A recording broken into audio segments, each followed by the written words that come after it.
সৌদিদের বাসাতে তুমি যত কাজই করো না কেন তারপরেও তাদের তুমি মন পাইবা না। এখন এই যে দুম্বার মাংস দিয়ে এখন রাত কয়টা বাজতেছে, এখন এই যে দেখো সমোসা বানাইতে বইছি, দেখছো অবস্থা।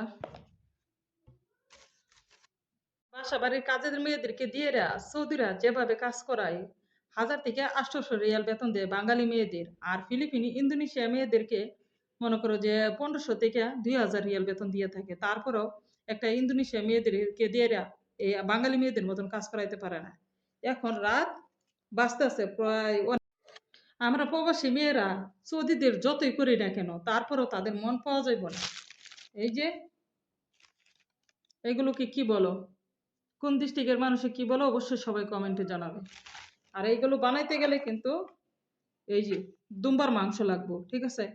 এই দুম্বার মাংস দিয়ে এগুলোকে সৌদি আরবের আরগাক বলে। এই যে এগুলোকে তো বাংলাদেশে এগুলোকে কি বলো সবাই কমেন্টে জানাবে। আর এইগুলো বানাইতে গেলে কিন্তু এই যে এইগুলো বানাই, এইগুলোকে কে কি বলো? দুম্বার মাংস দিয়ে। দুম্বার মাংস কার কার পছন্দ কমেন্টে সবাই জানাবে।